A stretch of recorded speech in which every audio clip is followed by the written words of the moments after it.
श्री। तुलसी माता पहनने की क्या नियम है, क्या विधि है, क्या मंत्र है, क्या क्या परहेज करना है, लहसुन प्याज नहीं छोड़ सकते तो क्या करें, शौचालय में तुलसी को ले जाए ना ले जाए, माता बहनें शुभ दिनों में तुलसी माता पहन सकती है नहीं पहन सकती है, और भी सभी प्रश्नों के उत्तर आपको इस वीडियो में मिल जाएंगे। सबसे पहले बात करते हैं तुलसी माता पहनने की विधि क्या है। जब आप तुलसी माता बाजार से ले आए उसके बाद आपको तुलसी माता को घी या सरसों के तेल में भिगाने के लिए छोड़ दे, 1 2 दिन 3 दिन जितने दिन आपकी मर्जी है। फिर सुबह गंगा जल में स्नान कराकर तुलसी माता साफ वस्त्र से पोंछ कर फिर भगवान के चरणों में अर्पित करें, राम कृष्ण या विष्णु भगवान जो भी आपके इष्टों के चरणों में अर्पित कर कर फिर प्रसाद रूप में आपको माला गले में धारण करनी है, एक मंत्र बोलकर कि तुलसी काष्ठ शंभूते माले विष्णु जनप्रिय विहरमित त्वामाहम कंठे कुरुमाम राम वल्लभा। अगर आप मंत्र याद नहीं कर सकते तो जो आप तुलसी माता गले में धारण करें तो उस समय इस मंत्र को आप प्ले कर दीजिएगा और फिर आप माला गले में धारण कर लीजिए। अब तुलसी माता को पहनने के नियम क्या है, तो मुख्यतः 4 नियम हैं। मीट मांस नहीं खाना, पराई माता बहनों पर गलत दृष्टि नहीं डालनी, शराब आदि गलत व्यसन नहीं करने और जुआ नहीं खेलना। ये 4 नियम तो आपको पालन करने ही है। अब एक प्रश्न आता है कि लहसुन प्याज नहीं छोड़ सकते, क्या करें। तो देखिए, यदि आपकी मजबूरी है, घर में सब लोग लहसुन प्याज खाते हैं और आपके अलग से स्पेशल नहीं बन सकता, या आप कहीं हॉस्टल आदि में बाहर रहते हैं जहां मजबूरी है, तो उस समय आपको परहेज दिया गया है। पर ये नहीं कि आप स्वाद के लिए खाए जा रहे हैं कि भैया हमें तो इसके बिना रह ही नहीं सकते, लहसुन प्याज ही हम खाएंगे, जाके चाउमीन मोमो रोज बाजार से खा रहे हैं। अपने स्वाद के लिए मत खाइए।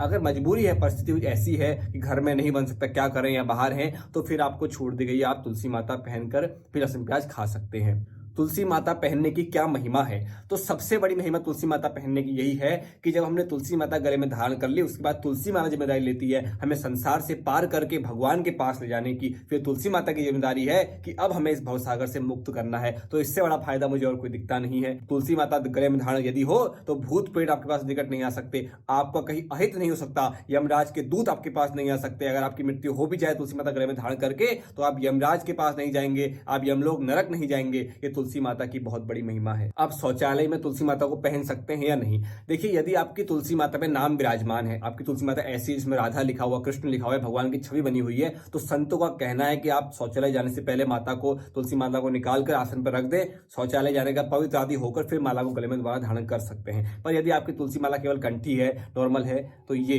इस टाइप की माला जो गुरु प्रदत्त होती है, इसको आपको कभी त्याग नहीं करना। ये माला आपको गले में धारण करे रखनी है, चाहे आप घर में हो, चाहे शौच आदि क्रिया में कहीं पर भी जाएं, कैसी भी आपकी क्रिया हो, तो गले में माला धारण करनी चाहिए। इसका त्याग आपको नहीं करना चाहिए। अशुद्ध दिनों में माताएं बहनें तुलसी माला पहन सकती है नहीं। बिल्कुल, तुलसी माता का कभी भी त्याग नहीं किया जाता, इसलिए तुलसी माता को 24 घंटे हर प्रहर हर समय आपको पहने रखना है। इसका कभी भी त्याग आपको नहीं करना। विवाहित महिलाएं भी तुलसी माता पहन सकती हैं और अविवाहित महिलाएं भी तुलसी माता पहन सकती है। अगर कभी परिस्थिति ऐसी आ जाए कि आपकी तुलसी माता आपको उतारनी पड़े, कोई ऐसी क्रिया आप हो गई है, तो उस समय आप तुलसी माता को उतारे तो पाप नहीं लगता है। तुलसी माता को इसलिए नहीं उतारना चाहिए क्योंकि यमराज के दूत कभी भी आपके पास आ सकते हैं, मौत कभी भी आ सकती है, इसलिए तुलसी माता को उतारने से मना किया जाता है। पर यदि कोई ऐसी आपकी परिस्थिति हो गई, आपको तुलसी माता उतारनी पड़ गई हो या कहीं गिर गई हो, टूट गई हो, तो फिर जल्दी से शुद्ध आदि होकर तुलसी माता गले में धारण कर लेनी चाहिए। और आपको जप करने वाली तुलसी माला गले में धारण नहीं करनी, जिसमें धागा होता है, सुमेरु ऊपर को निकला होता है, वो जप माला होती है। और जो गले में धारण करने वाली माला होती है वो कंठी माला होती है।